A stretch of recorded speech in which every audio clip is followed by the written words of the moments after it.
Bila, kad sam čula za akciju, meni strašno. Mislim, sve što je nakon toga urađeno i postalo, baš u tome želim. Jel radite ono? Može.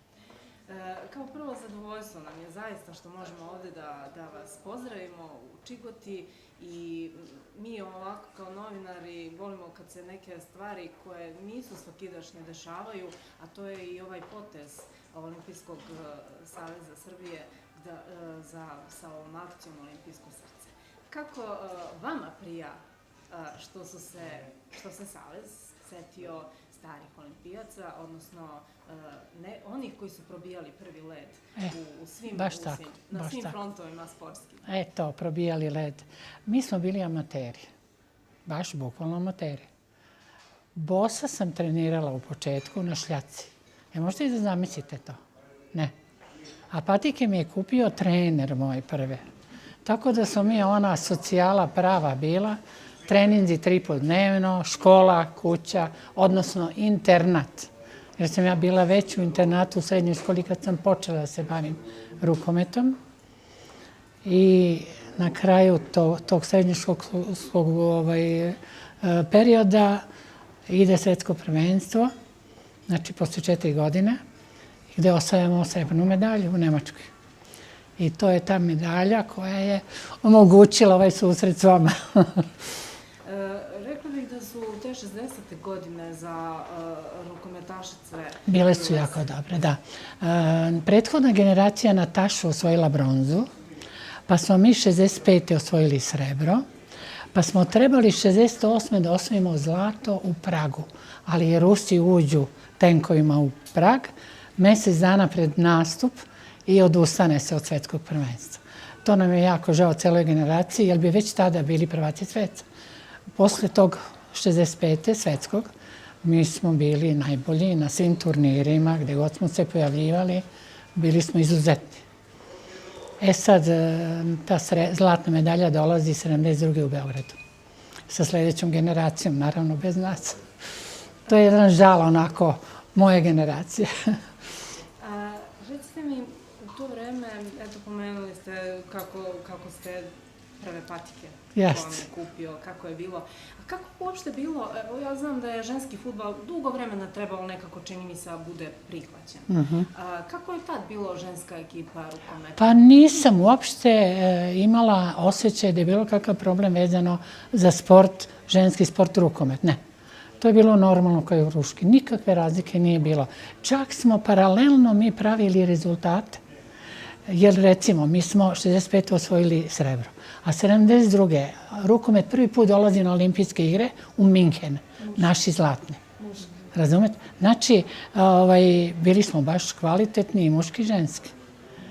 Dosta dugo i klubovi. Moj klub, Borko, je bio polufinalist, odnosno finalist Evropske lige. U Pragu smo igrali finale. Znači, bili smo kvalitetni dosta dugo u tom amaterskom sportu. Tad nije bilo nikakvih primanja, davanja, vamo tamo, školske stipendije, ko uspe da dobije i tako. Ali bilo je lepo vreme, zdravo vreme. Ovo danas je mnogo teško biti vrhunski sportista. U kom smislu? U svakom smislu. Verujte mi, prvo, jako mladi se odvajaju od porodice i školskih obaveza koje na neki način usklađuju, sad to je individualno. Onda, žrtvujući sve to, lepo što pruža porodica, društvo i sve ostalo, pitanje je da li će uspjeti u tom odabranom sportu. Znači, veliki je rizik, a za zdravlje ja mislim isto da je malo teško. Verujem da je tako. Zato što jako mladi kreću na... Jeste, tako. I to je jedan trenažni proces, svakodnevni, više treninga dnevno, zavisni od sporta do sporta. Naporno je mnogo. Ali, verujte mi, talenti uspeju. A oni koji žele da uspeju, a nisu baš talentovani, posle se verovatno kaju ili već nešto preduzimaju sa svojim životom dalje. Jer danas je, da vam kažem, danas je sport zarada. Odu u inostranstvo, igraju, zarađuju, obezbeđuju se za ceo život. A za nas to nije bio slučaj. Mi smo to iz ljubavi kretali, druženja, potpuno drugo viđenje sporta onda i sada. Potpuno različito, po meni. Najdraži trenuci. Da li su to baš oni kada ste osvajali te medalje? Ili je bilo i nešto između? Nekih trenutaka koji nisu bili blistavi, ali su vama bili iz nekog razloga dragi? Dragi ili teški? Jedno ili drugo. Šta vam prvo pada? Pa meni je bilo najteže kad sam promašila jedan sedmerac na toj finalnoj utakmici protiv Mađarica. Mi smo već bili prije te utakmice srebrne. Ali smo bili mladi. Ja sam bila 4. razred srednje škole. I cela ta generacija smo bili mladi, a Mađarice iskusne. Znate kako, iskusne, starije i sportistkinje. I mi izgubimo tu utakmicu. Ja sam šutirala sedmerac kod rezultata 1 razlike za Mađarice. I da bude šteta, nesreća moja veća, ja prevarim golmanku koja sedne u levi donji ugao, a ja promašim ceo gol jer sam samo plasirala loptu. I šta se dešava? Dolazimo u Zagreb prvo, doček, srebrna medalja, a ja neću da izađem iz voza. Ja ostajem u kupeu i plačem. Eto, to je to. Recite mi... A sreća posle kad shvatiš da si napravio rezultat. Vi ste igrali na poziciji? Beka. Znači, graditelj igre, šuter, penale sam šutirala i tako. Strelac sam bila uglavnom. I kako ste, kad ste se oprostili, znači, sa karijerom, jeste li odmah prekinuli nekako sve veze ili to ne može da se uči? Ne, ja sam posle, pri kraju karijere već bila trener mlađih kategorija u mom klubu. I to da kucnem, vrlo uspešan trener sam bila. Izbacila sam cijelu generaciju podmlatka Oroka Beograda za prvi tim, a kasnije i za reprezentaciju. Tako da evo danas u ovoj reprezentaciji koja sad igra, Pop Lazić na pivotmenu je moj igrač. Od malih nogu. Znači koliko je to prošlo? Jako puno. A ta generacija njena i ispred nje, Savića, Nastasovska i ostale, to je Kitićkina generacija, vama više poznata, to su moje igračice sve. Iz škole rukometa. Tako da nisam imala onaj prekid sportski u smislu potpunog prekida. Znači, radila sam, ja sam difulac po vokaciji, profesor u penziji 5. Beogradske gimnazije i bavila sam se ovim poslom. Hvala vam puno na ovom razgovoru, ovo je mnogo da se priča i priča. Dobro, da. Davno prošlo vreme. Ustupa mojoj koleginici mesto. Da, hvala vam. Molim. Vidite da nije bilo strašno, jel? Koja šalje dalje, da, Prve televizije. Da, onda Melos koji se već isto široko vidi. Sad ćem početi nego isto dobrodošlicom ovde u naš lepi kraj. Nadam se da vam Zlatibor prija. Jako.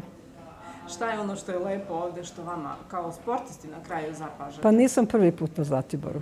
Obišla sam sve, i hotele, i apartmane, dolazimo i porodično.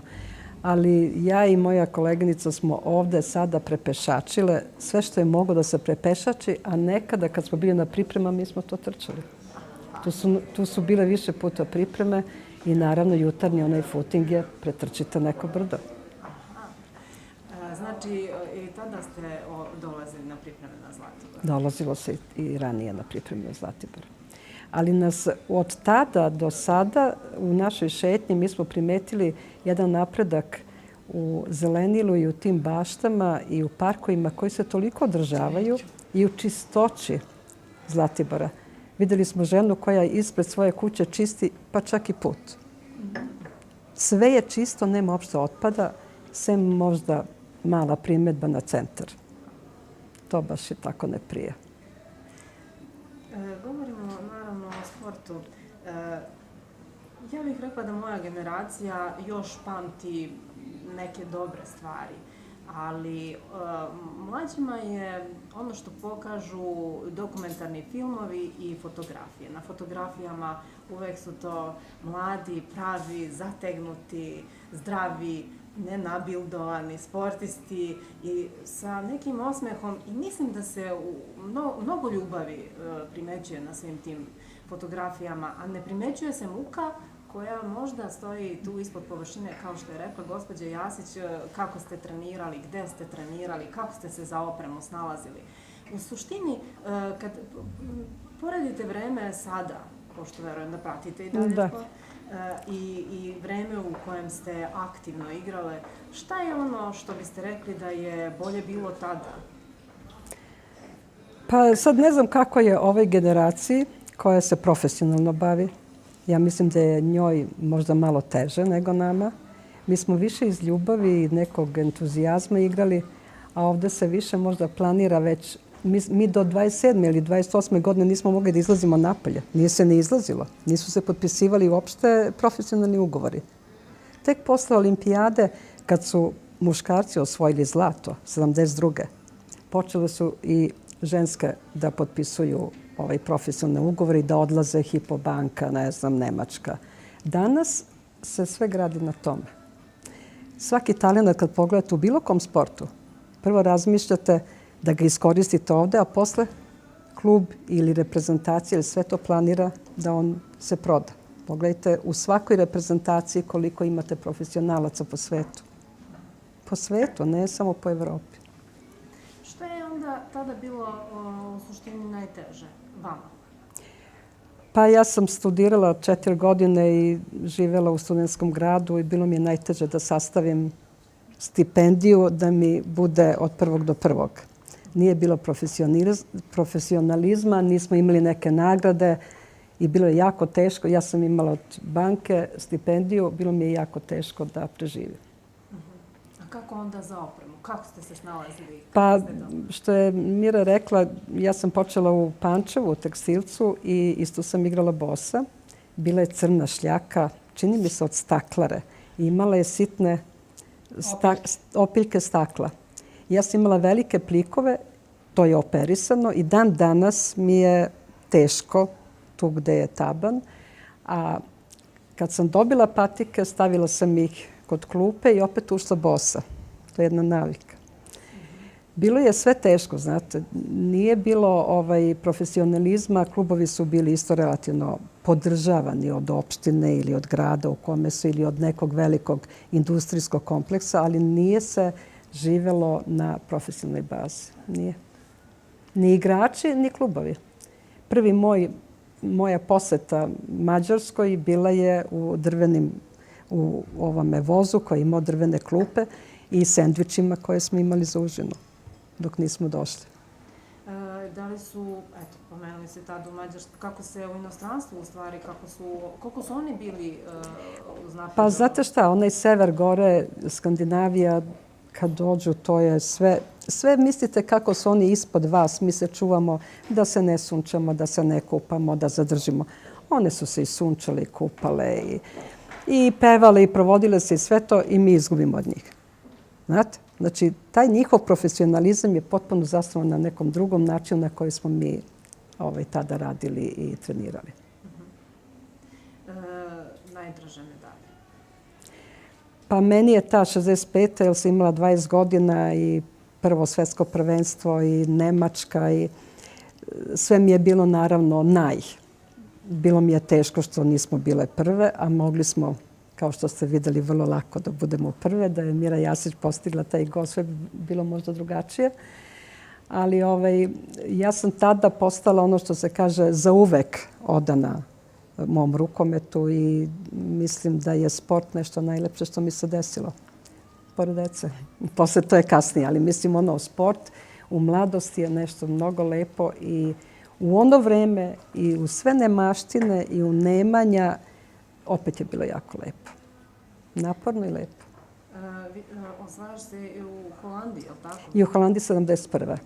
Tu se već polako počinjem da opraštam, jer više nisam htjela da igram.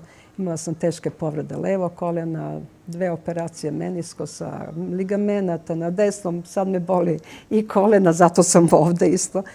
Jer Čigota nam pruža jedan dobar tretman. Baš smo prezadovoljni. Ništa nismo izostavili što je, kako se zove, Milan Nikolić, doktor, nam preporučio. Sve smo to ispoštovali i još idemo na plivanje. Na kojoj poziciji ste vi igrali? Ja sam bila levo krilo. Koliko godina ste, znači... 10 godina u reprezentaciji, a od 15. pa do 71. koliko je to godina. A sada se, kad pogledam unazad, 45 godina ne igram. Da. Kad tako nešto pogledam, taj neki razmak, to je takva, čitav život jedan. Ne igram, ali se ponašam, čini mi se u mom privatnom životu, sportski.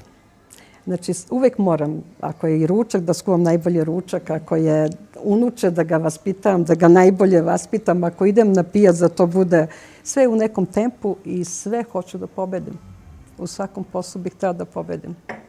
Vaša deca i da li je neko krenuo stopama? Pa sin mi je skoro 2 metra visok i počeo da trenira košarku kod Kotarca i Pazmanja kod mene u OKK-u. I onda sam mu rekla samo jednu rečenicu. Kad ti bude nešto važnije od treninga, nemoj da treniraš više. Nego pikaj loptu iza ćoška. I jedan put posle neke žurkice ja ga budim subota da se ide na trening. On kaže, jao mama, pa kad ću da se naspavam? Pa ja kažem, Dušo, spavaj. Da spavam, spavaj. I on se okrene i spava. Kad se probudio, samo je razrugačio oči i kaže, jao, šta će Ćira da kaže? Ja kažem, Dušo, koji Ćira? Pa moj trener, pa ti više nemaš trenera. Nema. Nije postojalo ništa važnije kakav rođendan ili ne znam, pozorište, samo trening. I ne stavite ga nikad to nešto drugo iznad sporta i treninga, vi ste onda uspeli. Čim stavite nešto da je važnije, provod, ne znam, ima tu sad poroka koliko hoćete u današnje vreme. O tome bi trebalo pričati baš na sav glas. U ono naše vreme toga nije bilo. Sva sreća. Znači, i po tome se može reći da su ipak gledano i sa ove vremenske distance to bila neka srećnija, malo bolja vremena. I zdravija nekako. Kompletno i mlada nacija i srednja, sve zdravije bilo. Pa da. Samo još nešto. Vi ste igrali od početka u... Ne, ja sam igrala u Tekstilcu iz Pančeva, pa sam prešla posle svetskog prvenstva, upisala sam ekonomiju u Beogradu, a družila sam se sa Mirom Jasić iz ORK Beograda, Ruško Miladinović i tako sam polako sa njima prešla u ORK Beograd.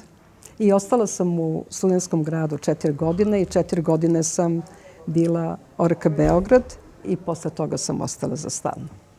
Nisam se vratila više u Pančevo. Hvala vam puno na ovom razgovoru. Hvala i vama. Želim vam ugodan ovako boravak. Hvala i vama. Svakako. Vidite. Dobro prošlo. Najvažnije od svega sad ovako, na primjer, kad vam neko sa 73 godine kaže dobro izgledaš. Mi se merimo u Čigotu, znate, na primjer kažu dobro izgledate ili ne znam, ne nosimo štake. Da. Operacija dobro. Najvažnije.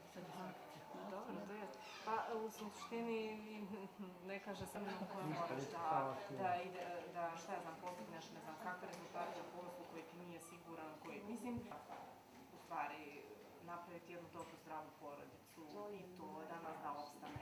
Godine i sad od 20. dolazimo ovdje u Monu, da se odmori malo čekaju porođaje. Mislim, ja kažem, meni će apsolutno biti. A volim ja. Hvala. Evo sa njom, sa Mirjam, sa našom. Može. Pa da. Hvala. Hvala. Zdravo.